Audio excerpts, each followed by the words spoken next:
Detrás del mundo infinito que es la mente del hombre, entre las estrellas que cubren el cielo o en el perfil gastado de las viejas piedras, existen verdades escondidas, otra realidad que apenas vemos.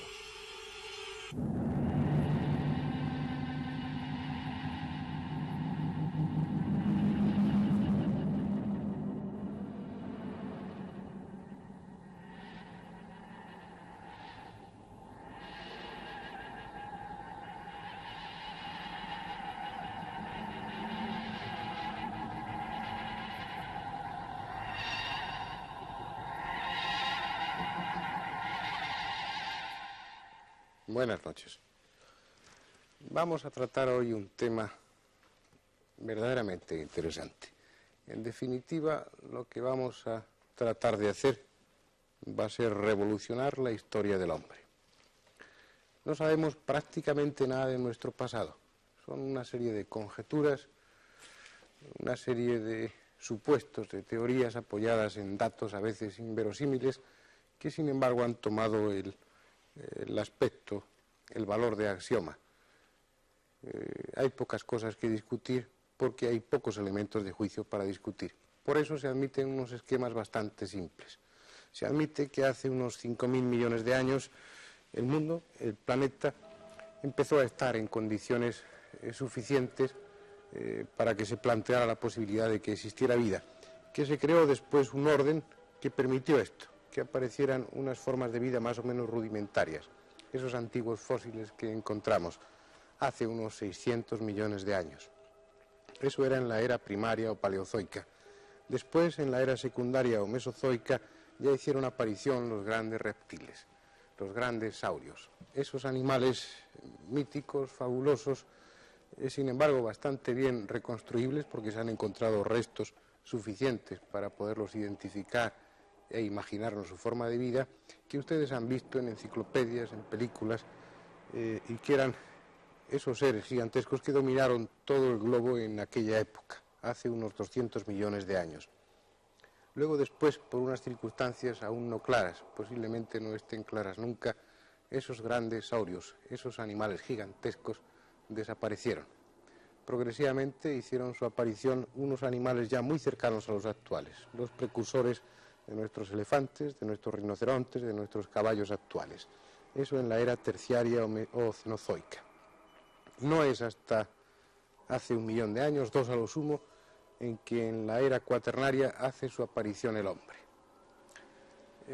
Esto tenemos que aceptarlo así porque hasta ahora no hay otros elementos, no hay otras bases que puedan invalidar todo esto. Realmente el construir este esquema ha costado a antropólogos, paleontólogos, geólogos años, siglos de trabajo exhaustivo. No ha sido nada fácil llegar a esta conclusión, llegar a este esquema armónico en el que parecen encajar las cosas más o menos bien. La historia del hombre es aún, aunque muy reciente, para ellos, para los paleontólogos y antropólogos, no deja de ser también confusa. Nosotros somos prácticamente el hombre de Cromañón, el Homo sapiens, tal como somos hoy en la actualidad, con un aspecto físico similar al nuestro.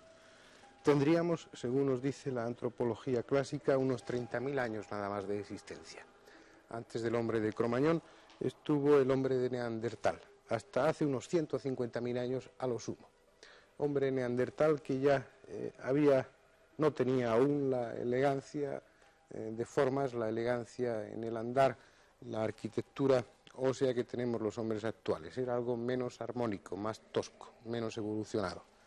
Pero más allá del hombre de Neandertal, ya los restos que se encuentran son escasos, casuales, y que a duras penas permiten hacernos una idea de cómo serían los hombres en aquella época.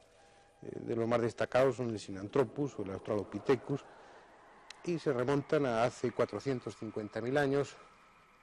En definitiva, puesto que estos números nunca pueden tener una dimensión totalmente concreta, totalmente fiable, hasta hace 1 millón o 2 millones de años. Tengan ustedes en cuenta que para construir estos esquemas han de basarse los científicos en restos a veces ridículos, en pequeñas fracciones de huesos, en trozos de cráneo muy escasos, muy pequeños, y a partir de ese elemento han de reconstruir toda la toda la arquitectura, toda la forma física de aquel hombre primitivo, su capacidad intelectual e incluso su forma de vida. Si a esto añadimos que esos hallazgos son casuales y que de ese hallazgo casual lo hacemos extensivo a toda esa época del tiempo, de la edad de la Tierra en la que se encontró el resto, veremos que es muy discutible. Pero aún así, a pesar de que estos datos, de que estos elementos sean escasos, que puedan ser objeto de discusión, sí hay un término, un concepto claro para paleontólogos, claro para antropólogos y claro para el hombre de la calle. Lo que es totalmente imposible es que en la era secundaria o mesozoica, hace 200 millones de años, o 30 millones de años, o 50 millones de años, es muy difícil de evaluar. Bien, en esta época tan lejana en el tiempo, es totalmente, no improbable, totalmente seguro que no existía el hombre. En este programa veremos que tal vez eso no era así. Veremos que tal vez, por absurdo, por ilógico, por mucho que tenga que sacudirse todo nuestro conocimiento, todos nuestros sólidos esquemas, por mucho que se revolucione la historia del hombre, veremos si es posible al menos, que en plena era mesozoica, en era secundaria, existía el hombre conviviendo con aquellos grandes saurios. Para ello es preciso contarles a ustedes una historia que en gran parte, en su mayor parte, la debemos a un periodista, a Juan José Benítez, un periodista español que, investigando otro problema totalmente distinto en Perú, se encontró con el caso Ica. El caso Ica, que ya llevaba años en estudio por el doctor Cabrera y por otra serie de personas de allí. Juan José Benítez escribió un libro con sus conclusiones, incluso se estrenará pronto una película en la que se trata con bastante intensidad el tema Ica, existió otra humanidad, pero dejando esto aparte, lo que sí es claro, lo que sí es definitivo, es que este tema, en este momento, está sirviendo para que haya un enfrentamiento entre arqueólogos, antropólogos, paleontólogos clásicos y otras personas, otros investigadores que se fían, estudian, analizan aquello que ven, aunque no encaje en los rígidos esquemas que se habían trazado. Lo que vamos a tratar de ver hoy a lo largo de estos minutos es la posibilidad de que, según Juan José Benítez, según el doctor Cabrera, según tantos investigadores que ahora están tratando el tema, la posibilidad, repito, de que existió hace millones de años otra humanidad. Bueno, una vez más me encontré tras los ovnis y fuimos a realizar una investigación a Perú para unas supuestas comunicaciones entre seres extraterrestres y unos miembros de este país. Entonces, en el transcurso de los viajes por el Perú, por este país, me encontré con el tema casi de una forma casual. A mí me pareció sorprendente, al principio por supuesto no lo creí, hasta que pude ver las 11.000 a 15.000 piedras que tiene reunidas el profesor Javier Cabrera en la ciudad de Ica y que le ha costado aproximadamente 8 o 9 años conseguir. Este es el lugar, en Ica, en la región de Ocucaje. Una zona, toda una región llena de sugerencias. Si recuerdan, hablábamos en alguna otra ocasión del candelabro de los Andes, aquí en la península de Paracás, hablábamos de Nazca. Todo esto, toda esta región, la región de las piedras de la cultura Ica, está en la misma zona. Una región donde existió, donde vivió una humanidad en pleno Mesozoico. Aunque esto suene como una herejía, veremos si es posible, si es real. Imaginemos, por el momento, imaginemos que hace millones de años en esa región existía una humanidad. Unas personas con un desarrollado nivel técnico, tanto más que nosotros en la actualidad, y que por unas circunstancias que ignoramos, un cataclismo, una extraña plaga, esa humanidad, esa cultura se ve condenada a desaparecer. Sin embargo, quedan unas cuantas personas, saben que todo eso, que todo el testimonio de lo que fue su cultura, de lo que fue su elevada civilización va a desaparecer. Saben que ellos mismos van a desaparecer. Tratan entonces, por todos los medios, con ansia, con angustia, con una prisa febril, tratan de dejar un mensaje. tratan de dejar un testimonio de lo que ellos fueron, de lo que fue su mundo, de lo que fue su técnica. Y recurren al elemento que tienen más a mano, al elemento que más abunda y al que más va a perdurar. Recurren a las piedras y graban decenas de millares de piedras. En este momento se habrán extraído unas 50.000. El doctor Cabrera tiene en estudio 11.000, pero 40 o 50.000 es seguro que están repartidas en otras regiones del Perú y en Estados Unidos. Algunas de ellas también están aquí, en Europa, también están aquí, en este programa. Quedan probablemente cientos de miles de piedras por extraer, posiblemente millones de piedras por salir a la luz. Sin embargo, esas piedras que ahora hay, esas piedras que ahora están en estudio, nos ofrecen uno de los testimonios más pasmosos, más escalofriantes de aquella humanidad, de una humanidad que hace millones de años existió, pobló este planeta cuando nosotros no éramos siquiera un futuro imaginable, cuando nosotros nadie podría pensar que llegáramos a existir.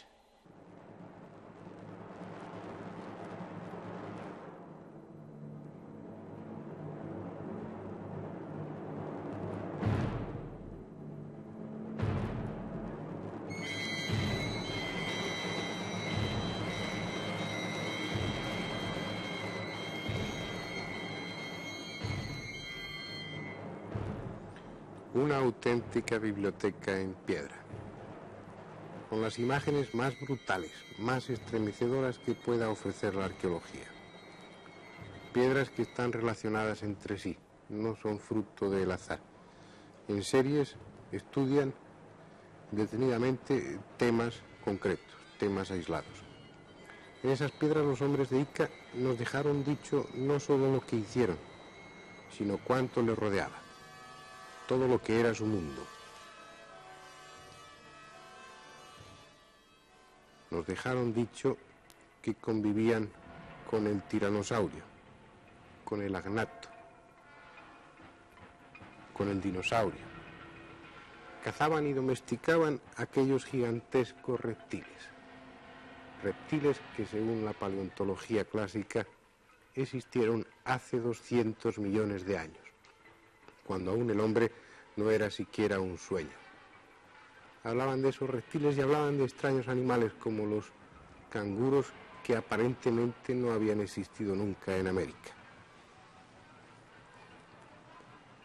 Nos hablan también aquellas piedras de otros continentes, de un mundo totalmente distinto al que conocemos ahora, continentes que apenas podemos identificar.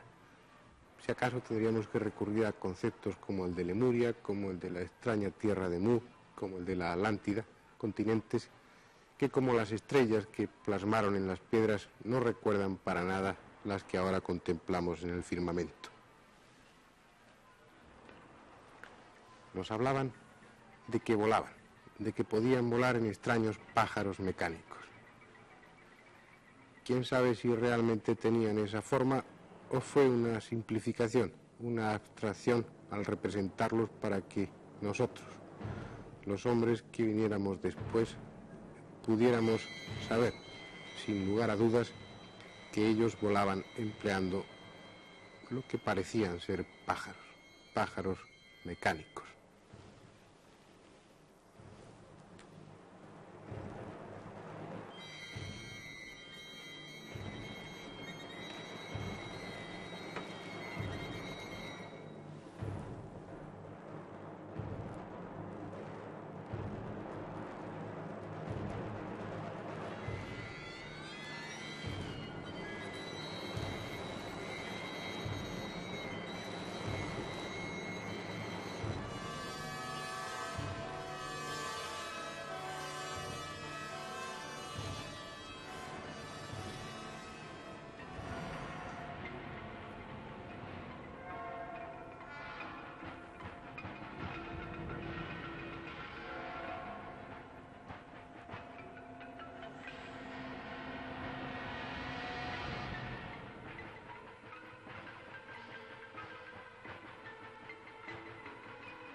Esas piedras nos dejaron el testimonio de una técnica prodigiosa, de forma clara, rotunda, sin posibilidad de error. Nos hablan de las más avanzadas técnicas quirúrgicas. Aquellos hombres, hace millones de años, aquella civilización de la que solo queda el recuerdo de estas piedras, aquella cultura de la que no queda ni el polvo, aquellos hombres dominaban la cirugía. En las piedras nos describen paso a paso cómo realizaban trasplantes de corazón, trasplantes de cerebro o las más atrevidas técnicas quirúrgicas. Cada una de estas intervenciones está desarrollada en una serie de piedras. Cada una de ellas describe un momento, una fase de la intervención. No hay posibilidad de error. Allí está clara la circulación extracorpórea, el donante, los bisturí, todos los símbolos de una actuación médica, desde el fonendoscopio hasta el masaje cardíaco. No solamente eso, no solamente su técnica quirúrgica parecía ser extraordinariamente avanzada, sino que en el problema concreto de los trasplantes parecían haber resuelto la cuestión del rechazo. En alguna serie de fotografías, en alguna serie de piedras, aparece en un momento dado una mujer embarazada, dando su sangre al trasplantado, como si en la sangre de la mujer embarazada existieran principios, existieran elementos que hiciesen imposible el rechazo. Hay cientos de miles de piedras. Hasta ahora van extraídas unas 50.000. Solamente el doctor Cabrera, uno de los descubridores e iniciadores de la investigación, tiene 11.000 piedras en estudio. 11.000 piedras al alcance de su mano. 11.000 piedras que aún no ha podido terminar de investigar. Pero todo parece indicar que aún existen cientos de miles de piedras por desenterrar.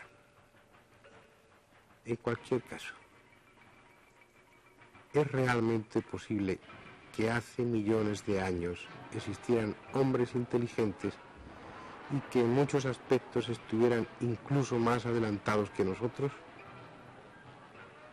No solo es posible, sino que además es lógico. Es una teoría, por supuesto, no se ha demostrado, al menos hasta ahora, pero yo creo que no solamente existió una humanidad, una civilización anterior a nosotros, sino varias más.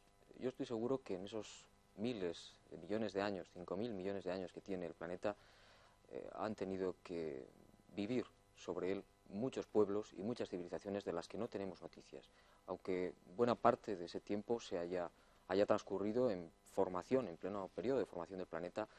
Lo normal es que miles de millones de años hayan sido fructíferos y posibles para la vida. Entonces, ¿por qué descartar el hecho de que en otras eras remotas otros pueblos hayan conseguido niveles de civilización técnica e intelectual tan elevados como los nuestros o incluso más? ¿Por qué rechazarlos si realmente no sabemos prácticamente nada de lo que tenemos bajo nuestros pies? Las investigaciones que se han realizado desde el punto de vista arqueológico son mínimas y están cogidas prácticamente con alfileres. El día que profundicemos hacia abajo, el día que lleguemos a 100, 200, 300, 500 metros bajo nuestros pies, podemos encontrarnos con restos extraordinarios de culturas y de civilizaciones de las que no teníamos ni la más remota idea. Y quizás las piedras de Ocucaje pues son una de esas primeras pruebas. Los arqueólogos, lógicamente, pensaron que las piedras se encontraban muy cerca de los Andes y que estos, una vez que se levantaron, creo, al principio de la era terciaria, no encajaban con los motivos, con sobre todo los animales prehistóricos de una era anterior. Sin embargo, después de hacer unas investigaciones sobre el terreno, yo vi que efectivamente existen unos mapas de la placa tectónica de Nazca, donde está ubicada Ica, que corresponde perfectamente a la naturaleza petrológica de las piedras. Es decir, las piedras están realmente en el lugar que les corresponde por la antigüedad geológica. Lo absurdo sería que el hombre llevara ocupando este planeta ese brevísimo espacio de tiempo, poco menos que un suspiro si lo comparamos con la dilatada existencia que tiene el planeta. Sin embargo, los antropólogos, los paleontólogos, personas sumamente capacitadas, con una auténtica vocación, con una dedicación total y completa a su profesión, se resisten a tomar en cuenta el caso de las piedras de Ica. Bueno, los arqueólogos, lógicamente, al menos muy buena parte de ellos, tienen mucho recelo y grandes reservas sobre el descubrimiento. Y yo lo encuentro muy lógico y muy humano, porque no se puede echar por tierra todas las teorías que se han establecido hasta ahora en la ciencia oficial. Sin embargo, quizás yo pienso que también hay bastante de temor por parte de estos científicos, porque esas piedras están ahí. Hay 50.000 piedras que están en un lugar concreto, que se pueden ver y se pueden palpar y se pueden desenterrar. Entonces, lo que a mí me parece que los arqueólogos por lo menos deberían hacer es acudir al desierto, acudir al lugar, a Ica, donde están las piedras, y examinarlas. Entonces, quizás, ¿por qué no?, se podría reajustar y revisar muchas de las teorías que se han dado como válidas y como definitivas hasta ahora en el mundo de la ciencia. Pero esas piedras están ahí, desde algunas pequeñas como estas hasta otras gigantescas de media tonelada de peso. Y esas piedras nos ofrecen un testimonio indiscutible. Nos hablan de técnicas que nosotros empezamos ahora a soñar en poseer algún día. Nos describen animales que nosotros a duras penas reconstruimos partiendo de restos fósiles, y ellos nos hablan claramente en sus piedras de sus ciclos evolutivos incluso. El problema se plantea en la posible antigüedad de las piedras. Unos argumentan que pueden ser actuales y otros piensan que tienen esos millones de años. No hay restos orgánicos, no se puede emplear la técnica del carbono 14. Sin embargo, hay una técnica, la de la oxidación de la superficie de la piedra, de estos surcos, de estos dibujos. Y la oxidación nos demuestra, sin lugar a dudas, que estas piedras no son actuales. Yo creo que en estos momentos hay que adoptar, o pienso yo que se debería adoptar una postura, me refiero al punto de vista científico, que ya es ineludible. Las piedras, como decía, están ahí. Todo el mundo puede comprobar que es una realidad. Entonces, lo mínimo que se debe pedir al mundo científico es que acuda al Perú si realmente está interesado por este tema y que examine las piedras, que examinen las grabaciones que encierran y que posteriormente, por supuesto, se pronuncien. Pero primero, al menos, por honestidad profesional, que las estudien y que las conozcan. Si somos honrados, si nos desnudamos de los prejuicios de una historia aprendida en los libros, de una historia llena de inexactitudes, de lagunas, si aceptamos el desafío, entenderemos el mensaje de unas gentes, de una humanidad que pobló esta tierra hace 50, 100 millones de años, que nos dejaron el testimonio de lo que era su ciencia, que nos dijeron a nosotros, los hombres de su futuro, que hace tanto tiempo ya que ni cuenta, en este planeta existieron, amaron, vivieron, inventaron hombres en un planeta, en una tierra que aún era joven.